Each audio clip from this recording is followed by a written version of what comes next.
मेरे तो लग गए, लग गए मेरे तो, लग गए मेरे तो, लग गए।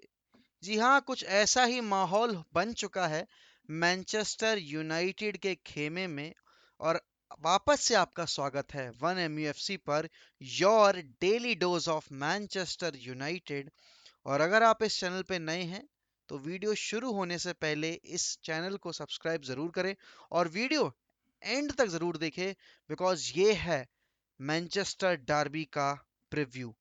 ये वो गेम है जिसके लिए पूरा फैन बेस साल भर इंतजार करता है। जो ये पूरे साल में आप सिर्फ दो बारी खेलते हो अपने सबसे बड़े राइवल के against, and Manchester City are one of the biggest rivals, जो कि हैं मैनचेस्टर यूनाइटेड के। अब ये वही टीम है जो ओल्ड ट्रैफर्ड पर आई थी, जिसने अपना जो एक्चुअल गेम होता है उसका 40% भी नहीं खेला था, और फिर भी 2-0 की विक्ट्री ओल्ड ट्रैफर्ड से लेकर गए थे बिना कोई सब्स्टिट्यूशन किए। ये वही टीम है जो इस बार एक बार फिर टाइटल को चेस कर रही है, और हम वही टीम है जो एक बार फिर इनसे नीचे फिनिश कर रहे हैं लगातार 9वीं बार जब से सर एलेक्स रिटायर हुए हैं। और साथ ही साथ हम अपने टॉप 4 सिक्योर करने के इरादों पर बार बार बार बार बार बार खुद ही कुल्हाड़ी चला देते हैं। तो क्या ये गेम ऑफर करेगा, किस तरह का टीम सेटअप रहेगा, और क्या रहेगी प्लेइंग 11, तो आज उसी सब पर बात करेंगे। बट सबसे बड़ी न्यूज जो आज निकल कर आई है वो ये है कि सैमुअल लखर्स ने जो न्यूज ब्रेक की है उसमें एक्सपेक्टेड प्लेइंग 11 या जो ट्रेवलिंग स्क्वाड है उसमें रोनाल्डो और एडिनसन कवानी दोनों का ही नाम नहीं है। अब कल जब प्रेस कॉन्फ्रेंस हुई थी तब रेल्फ ने यह बोला था कि एडिनसन कवानी 40 से 50 मिनट तक खेलने के लिए रेडी हो चुके हैं, बट वो इससे ज्यादा गेम खेलने के लिए तैयार नहीं हो पाएंगे। रोनाल्डो के बारे में कोई बातचीत हुई नहीं थी, तो रोनाल्डो की इंफॉर्मेशन थी नहीं हमारे पास। बट किस बेसिस पर दोनों को स्क्वाड में इन्वॉल्व नहीं किया गया है, ये जानकारी अभी तक बाहर निकल कर नहीं आई है जब मैं ये वीडियो शूट कर रहा हूँ। अगर ये जानकारी निकल कर आएगी तो इस वीडियो के कमेंट में वो न्यूज़ में हाईलाइट ज़रूर कर दूंगा। तो प्लीज़ मुझ पर चढ़िएगा नहीं कि आप गलत वीडियो बना रहे हो। जी नहीं, जब ये वीडियो बनाई गई है सुबह के 2:30 बजे, तब तक ऐसी कोई न्यूज़ नहीं आई थी। और मैं रात के 2:30 बजे तक जाग ही इसीलिए रहा हूँ जिससे कि मैं जो स्क्वाड रहता है उसको कंसिडर करके ही अपना टीम सिलेक्शन बताऊं।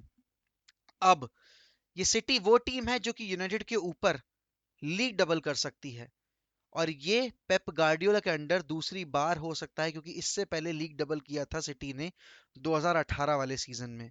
और ये यूनाइटेड की साइड इकलौती ऐसी साइड हो सकती है जो एक ही सीजन में बिना कोई गोल स्कोर किए ऑलरेडी दो डार्बीज हार चुकी है सबसे बड़े ओपोनेंट के अगेंस्ट, लिवरपूल से 5-0 और सिटी से 2-0।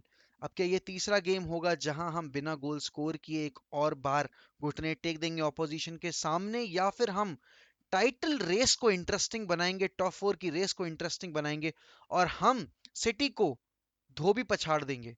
क्योंकि यहाँ पर लिवरपूल ने अपना गेम वेस्ट हैम के अगेंस्ट गिरते पड़ते कैसे ना करके लेंजीनी और फोरनेल्स की मदद से जीत ही लिया 1-0 की स्कोर लाइन से। अब यूनाइटेड क्या ये अनरेस्ट डेवलप कर सकती है टाइटल चेज में? क्या वो एक स्पार्क जगा सकते हैं इस टाइटल चेज में और टॉप 4 की रेस में? बिकॉज अगर मैं स्क्वाड की बात करूं तो हमारे पास अभी नंबर 9 पे खेलने वाले ऑप्शंस के तौर पर रैशफोर्ड हैं और ब्रूनो है जो कि फॉल्स 9 खेल सकते हैं। एंथनी इलेंगा ऑब्वियस सी बात है विंगर के तौर पर ही खेलेंगे। यहाँ पर दो एक्चुअल नंबर 9 ना होने से सबसे बड़ा नुकसान ये है कि आपके पास अब बॉक्स में एक टारगेट मैन नहीं है।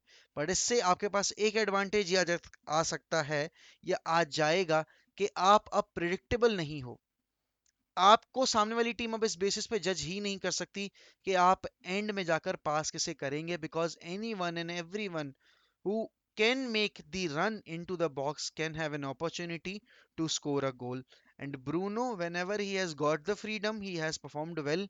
चलो अगर मैं वो हमने बॉटलिंग वाला सिनेरियो हटा भी देता हूं, तो अगर मैं एस्टन विला वाला गेम कंसिडर करता हूं जहां ब्रूनो ने ब्रेस स्कोर किया था, ही was playing as a free roam number 10, more of a second striker. तो उस गेम में ब्रूनो का ब्रेस आया था और उस गेम में हमने भले ही वो मैच जीतने का चांस बॉटल कर देता है। बस उस गेम में ब्रूनो की परफॉर्मेंस नेक्स्ट लेवल थी। अब यहाँ सिटी के अगेंस्ट आप खेल रहे हो, ये कोई ऐरी गैरी टीम नहीं है, ये है टाइटल कंटेंडर और डिफेंडिंग चैंपियन। ये खेलती है हाई इंटेंसिटी हाई प्रेस के साथ विद द बॉल, आपकी सेंट्रल मिड एरिया को ओवरलोड करके, आपके विंग को ओवरलोड करके ये आपके ऊपर प्रेशर बनाने की कोशिश करते हैं। तो आपकी मेन रिस्पॉन्सिबिलिटी ये रहती है कि आप प्रेशर एब्जॉर्ब करो और इनको मौका ना दो आपको ओपन करने का। अब वो किस तरह से आप कर सकते हो, वो आप करोगे जब आपकी मिडफील्ड में सॉलिडेरिटी रहेगी। और सॉलिडेरिटी लाने के लिए आपके पास एक फिजिकल प्रेजेंस होनी चाहिए। क्या फ्रेड को खिलाने से आपके फील्ड में वो चीज आएगी? नहीं। अगर आपको गेम का टेम्पो कंट्रोल करना है, अगर आपको पेप गार्डियोला की टीम की जो न्यूमेरिकल सुपीरियरिटी है उसको नलिफाई करना है, तो आपको एक एक्सपीरियंस नंबर 6 प्लेयर चाहिए और एक डर्टी वर्क करने वाला बंदा चाहिए, जो कि स्कॉट मैकटोमने है और मैटिच है। इन दोनों का पेयर अगर हम खिलाएंगे तो ब्रूनो को फ्रंट थोड़ी ज्यादा फ्रीडम मिलेगी, क्योंकि ब्रूनो थोड़ा सा ज्यादा रिस्की होके खेल सकता है, बट इतना रिस्की नहीं होना है कि हमारे सीसी हो जाएं। एनसीसी का यहाँ मतलब है कि पिछवाड़े चौड़े, मतलब कि आप समझ सकते हो हिंदी में उस सी का क्या मतलब है। अब यहाँ पर विंगर के तौर पर, क्योंकि अगर रोनाल्डो और कवानी नहीं है, जो कि मोस्ट प्रोबेबली अब नहीं होंगे, क्योंकि स्क्वाड में अभी कोई इन्फॉर्मेशन नहीं आई है ऐसी कि उनके इन्वॉल्वमेंट रहेगा, तो यहाँ पर रैशफोर्ड को हम एज ए नंबर 9 खिला सकते हैं, और सेंचो और मैं पोग्बा को खिलाना चाहूंगा विंगर्स। और विंगर्स के तौर पर मैं एक्चुअली राइट विंग और लेफ्ट विंग नहीं, लेफ्ट मिड और राइट मिड, क्योंकि 4-2-3-1 की फॉर्मेशन हमें खिलानी पड़ेगी, जहां हम अपने विंगर्स को इतना फ्रंट आगे नहीं भेज सकते, क्योंकि हमें डिफेंसिवली भी उनका इन्वॉल्वमेंट चाहिए होगा। रेशफोर्ड can be that killer person, जो कि एक हाफ चांस क्रिएट करके फिनिशिंग कर सकता है, गेम को किल कर सकता है, बट उसके लिए हमें रैशफोर्ड की 100% कंसंट्रेशन चाहिए होगा। हमें अपने सेंटर बैक्स और हमारे मिडफील्डर्स से वो डिलीवरी चाहिए होंगी, जो वो आगे हमारे फ्रंट थ्री को खिलाएं। बाकी लिंक अप प्ले के मामले में मैटिच की इंपॉर्टेंस इसलिए इसलिए और ज़रूरी है, because Matic is a brilliant ball carrier. Matic brings more composure, more stability into the lineup, and as well as he has that potential to play between the lines. And city को अगर आपको unblock करना है, तो आपको ये सारी opportunities पे कूदना पड़ेगा, ग्रैब करनी पड़ेगी, क्योंकि इसके बिना आप सिटी को हराने का सोच भी नहीं सकते। आपको हर्ट करना पड़ेगा सिटी को मोमेंट्स में, और जब आप हर्ट करने के लिए जा रहे हो तो आपको शार्प रहना पड़ेगा। You can not be that wasteful, जो कि हम रहे हैं वॉटफोर्ड के अगेंस्ट, जो कि हम रहे हैं बाकी टीम्स के अगेंस्ट। तो हम वो गलतियां अफोर्ड नहीं कर सकते सिटी के अगेंस्ट दोहराने की। अब अगर मैं अपने बैक लाइन की बात करूं, तो मैं देखना चाहता हूं एरन वन बिसाका को राइट बैक की पोजीशन पर। तो बहुत सारे लोग इस बात से एग्री नहीं करेंगे, बट रीजन इसका मैं बताता हूं। बिकॉज जब आप एक सिटी जैसी टीम को फेस कर रहे हो, जहां इंडिविजुअल ब्रिलियंस बहुत ज्यादा है, जहां उनके प्लेयर्स आपको 1v1 सिचुएशन में टेक ऑन करने की कोशिश करेंगे, तो you need a player who is good in 1v1 situation. और वो कौन है? वो है एरन वन बिसाका, वो नहीं है डेलो।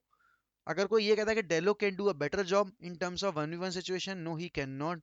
ही has been very average with his passing and with his final deliveries inside the box. तो वो भी एक तरीके से कोई एडवांटेज नहीं रहता जब डेलो हमारे साथ खेलता है। और इस गेम में जहाँ हमें प्रेशर एब्जॉर्ब करना है, हमें काउंटर पे खेलना है, तो हमें एक तो अपना डिफेंसिव प्लेयर बढ़ाना पड़ेगा। अब अगर आप कहोगे कि सेंटर बैक डिपार्टमेंट में कौन खेले, देखो, वैसे तो I am a very huge fan of Victor Lindelof इस सीजन खासकर, बट इस गेम में मैं मैगवायर को चांस देना चाहूंगा, बिकॉज जब आप एक ऐसी टीम के अगेंस्ट खेल रहे हो ना, जो कि बहुत ज्यादा प्रेशर क्रिएट करती है, जो कि आपको डोमिनेट करने की कोशिश करेगी, तो एक फिजिकल प्रेजेंस भी चाहिए होता है, और एक डीप लाइन नंबर 6 की तरह खेल सकने वाला एक सेंटर बैक भी चाहिए होता है, जो कि मैगवायर कर सकता है as a deep lying centre number 6, क्योंकि मैटिच ड्रॉप करेगा as a third centre back. तो थोड़ी सी अपॉर्चुनिटी मिल जाएगी उस केस में मैगवायर को बॉल के साथ खेलने की। बट मैगवायर भैया, फूफा जी, आपको इतना फ्रीडम नहीं दे सकते हम कि आप आगे टहलने निकल जाओ और आप पीछे अपना बाजार खुला छोड़ के चले जाओ, क्योंकि भाई अगर दुकान में बिना ताला डाले अगर बाहर निकलोगे तो चोर चोरी करेंगे, और गार्डियोला की टीम चोरी ही करती है। वो 3 पॉइंट्स चोरी करके ले जाएंगे हमसे, क्योंकि हमें जरूरत है। राफेल वरान को ड्रॉप करना नासमझी होगी।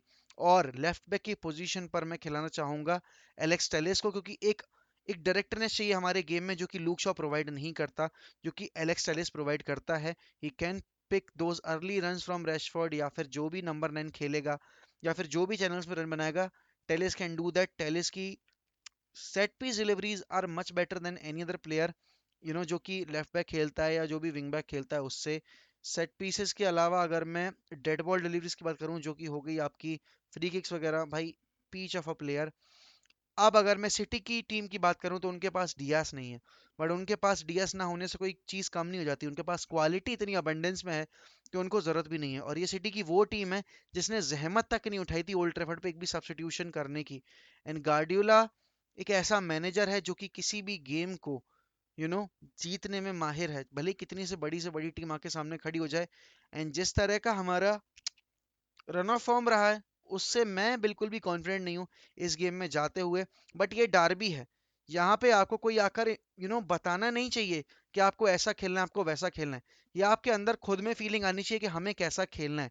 वो गलतियां जो हमने एटलेटिको मैड्रिड के अगेंस्ट की, वो गलतियां जो हमने Norwich, Newcastle, Southampton, even Watford के अगेंस्ट की, वो गलतियां हम अफोर्ड नहीं कर सकते सिटी के अगेंस्ट करना। बिकॉज ये सिटी है, ये टाइटल कंटेंडर है और डिफेंडिंग चैंपियंस है, ये आपको हर्ट करेंगे। और अगर ये आपको हर्ट किए तो बहुत दिक्कत में पड़ सकते हो आप, क्योंकि टॉप फोर आपके खतरे में है।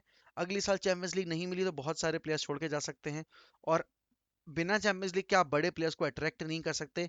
It's a do or die game for Manchester United. Same goes for Man City, because उनके ऊपर भी बहुत प्रेशर है लिवरपूल से गैप मेंटेन करके रखने का। But as a United fan क्या मैं कॉन्फिडेंट हूँ इस गेम में जाते हुए? बिल्कुल भी नहीं। क्या मैं ये कह दूं कि नहीं मैं जीत ही नहीं सकता? तो वो भी गलत होगा। हम जीत सकते हैं, बिकॉज फुटबॉल फील्ड पर खेली जाती है, फील्ड के बाहर नहीं। जितने भी एडवांटेज हैं जो भी हैं सिटी के पास, वो सब सही है।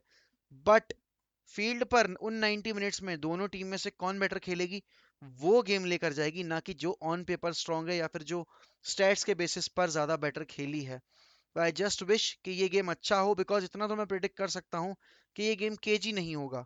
इस गेम का रिजल्ट निकल कर आएगा, and both the teams will try to make the best out of this fixture, क्योंकि ये डार्बी है, यहाँ आपको ब्रेकिंग राइट्स मिलेंगी।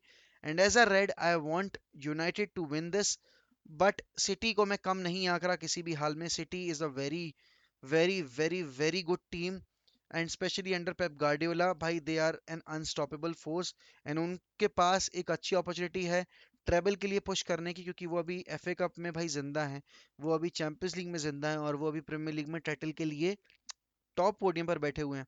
दिल पे पत्थर रहकर मैंने मुंह पे मेकअप कर लिया, मेरे सैया जी ने आज मुझसे ब्रेकअप कर लिया, यही वाली हाल हो रखी है अभी यूनाइटेड की, क्योंकि ब्रेकअप होता दिख रहा है हमारा टॉप फोर से, और हम बाहर हो सकते हैं टॉप फोर से अगर हम इस गेम में पॉइंट्स ड्रॉप कर गए तो कमेंट्स में बताइए कि आपका क्या टीम सिलेक्शन रहेगा, आप क्या प्रेडिक्ट कर रहे हैं इस गेम से। और रात 10 बजे वॉच अलोंग शुरू हो जाएगा, बट हम इन्वॉल्व हो जाएंगे 9:15 से, तो ज्वाइन करना मत भूलिएगा आज रात वॉच अलोंग पर हमें 9:15 पर 1MEFC पर। और अगर अभी तक आपने इस चैनल को सब्सक्राइब नहीं किया है तो don't forget to subscribe to 1MEFC, don't forget to hit the bell icon, don't forget to like this video, comment down below about your score predictions and your predicted lineup. Till then, we'll always keep the red flag flying high, as Manchester United will never die.